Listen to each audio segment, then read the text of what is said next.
Okay, so now I went ahead and put the screws on here. No spacer. I don't know why I was thinking there was a spacer. Thinking of the 103.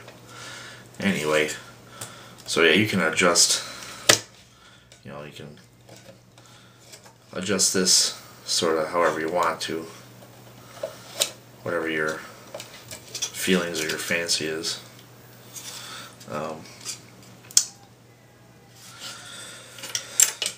So then, the other thing too is, I'm going to talk about the differential a little bit. This is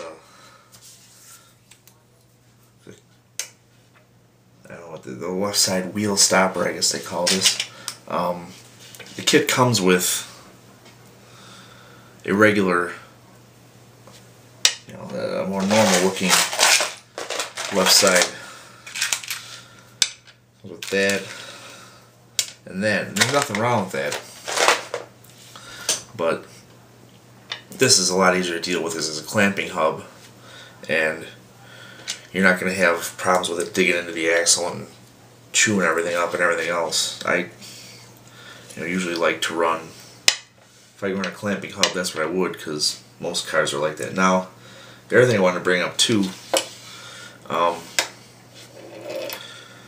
the pan car,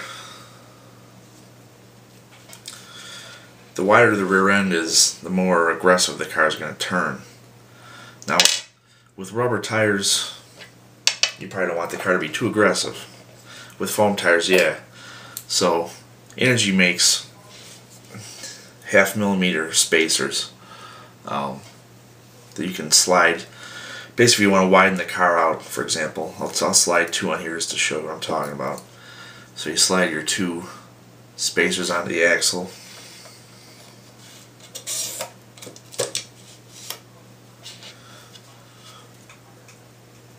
And you slide another 2 spacers on the other side so you're evened up. And then that's what it's going to wind up looking like. The thing is, though, as you go further out, as the thing gets wider and wider, the car becomes more aggressive. So, that being the case, if you're in a lower traction situation, you definitely don't want to be widening the car out. I mean, it's fine if you want to have, like, I guess I learned my lesson out in the race in California at the TCS Nats, is that's just going to exacerbate any problems if your car is loose. So it's not a bad idea to run maybe 1 spacer back there just to keep the car free, because these thin little shims will keep the bearing, you'll only be riding on the inside race of the bearing versus the full face of the axle parts riding right on the bearing. So let's tighten that down. Now, this also does have a little screw hole if you want to put a regular set screw on there, but you can do that. I like to try to have a little bit of room on here. On the axle, you want to have a little bit of play, just because of the fact that it's going to run easy. It's going to be a freer axle. And I think that might be enough there. You just want barely anything, but just so it'll spin.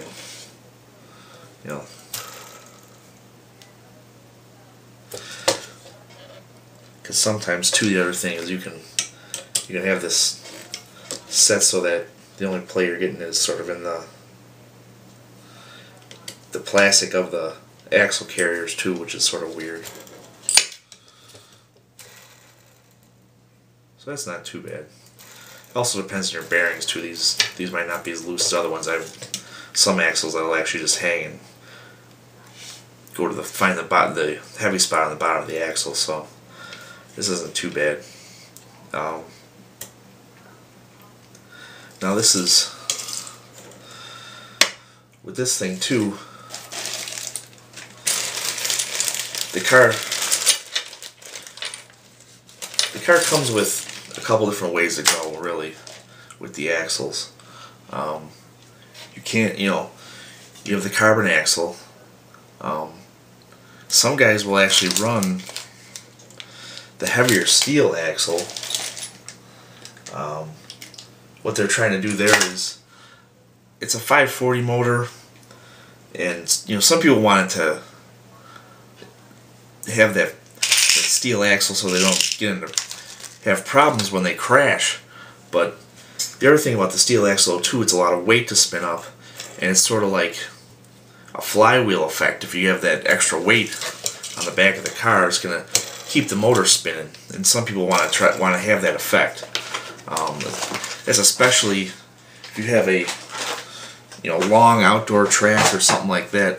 That's where you would want to maybe consider using a steel axle just for that effect alone. Normally I don't run a steel axle, but some people will use it just for that fact. That steel axle is a lot heavier and it'll spin up and kind of stay spun up. So that's a consideration as well if you're running in a really long track. Because otherwise, generally, you want the thing to spin up as fast as possible. You don't want the axle to be carrying your weight. But especially with the 540 motors, that was a real old school trick, was to have some kind of weight on the axle. There were guys, they showed the world guys at the World Championship who soldered coins onto their gears so it would have a big flywheel basically on the car. And usually, the other thing to remember is when you're choosing your axle cam, you're just trying to keep it, your ride height. I think I usually wind up using the 0 if I remember right. But, it's up to you, just whatever you're shooting for on ride height. I know I usually try to keep the back like at 4 millimeters or maybe even 3 depending. A lot of guys, I guess, it depends what kind of track you're on. The Tamiya track, a lot of guys have their cars kind of motorboat and the front end's up a little higher than the rear. They're trying to keep the traction on the rear. Any place that has, good amount of traction, if they sugar water, you're racing on carpet, generally you want the thing to be flat or maybe even a little bit tilted towards the front.